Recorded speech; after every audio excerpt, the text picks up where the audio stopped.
अब तो nuclear option ही बाकी बचा है और न्यूक्लियर ऑप्शन है निजाम को तलपट कर देना। यानी जो हुकूमत में है वो भी फारिग, जो जेल में है वो भी जेल में रहेंगे और जो इक्तदार में है उन्हें भी जेल जाना पड़ेगा। फिर उसके बाद निजाम कैसे चलेगा? नजम सेठी ने अपने प्रोग्राम के दौरान बजट के बाद आने वाली सूरत हाल के मुतल्लिक इंतहाई अहम, हैरान कुन और अगर ये कहा जाए कि परेशान कुन दावा कर दिया है तो ये कहना भी गलत नहीं होगा। मारूफ तजियाकार और सहाफी नजम सेठी ने अपने प्रोग्राम में बात करते हुए कहा कि अब बात यहाँ तक पहुंच गई है कि इस हुकूमत का तो कोई फायदा ही नहीं, ना इनकी कोई से है ना इनकी कोई वैल्यू है, बल्कि अब दोनों फरीक आमने सामने हो गए हैं। नजम सेठी ने कहा कि बहुत सी चीजें तब्दील होती नजर आ रही हैं।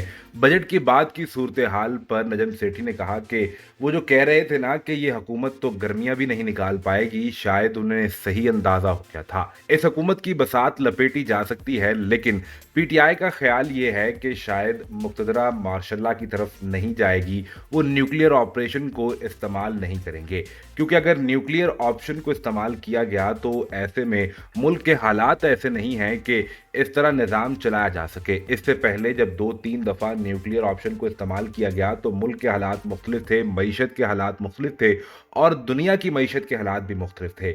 लेकिन अब पीटीआई का हाँ ये सोच पाई जाती है कि सिविलियन लोगों के बगैर न्यूक्लियर ऑप्शन इस्तेमाल नहीं किया जाता और पीटीआई का ये भी ख्याल है कि चूंकि अब अदलिया खड़ी हो गई है और तहरीक इंसाफ के साथ खड़ी है, लिहाजा न्यूक्लियर ऑप्शन की तरफ नहीं जाया जाएगा।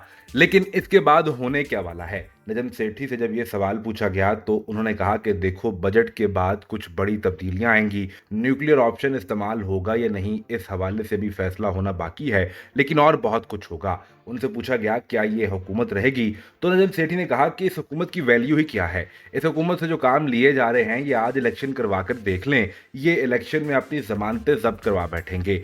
अगर इलेक्शन होता है तो फिर ऐसे में ये हुकूमत तो जाएगी और फ्री एंड फेयर इलेक्शन के लिए ज़रूरी है कि इलेक्शन कमीशन भी तब्दील हो, क्योंकि 8 फरवरी के इलेक्शन में सबसे बड़ा सवाल ही मौजूदा इलेक्शन कमीशन की परफॉर्मेंस पर है। नजम सेठी ने कहा कि अभी बस देखते जाइए कि ये बजट का महीना है, इसके बाद जो बड़ी तब्दीलियां आनी हैं वो ऐसी तब्दीलियां होंगी जिनके बारे में शायद आप गुमान नहीं कर सकते, लेकिन कुछ बहुत अहम होने वाला है। क्या मुल्क आइंदा दोबारा इलेक्शन की तरफ जाने वाला है? यह हुकूमत सिर्फ बजट गुजार पाएगी? क्या मामलात होंगे इस हवाले से तो बजट के बाद ही पता चलेगा। लेकिन इस पर फवाद चौधरी ने भी एक मौके पर यह कहा था कि यह हुकूमत गर्मियां नहीं निकाल पाएगी और अब लग भी यही रहा है।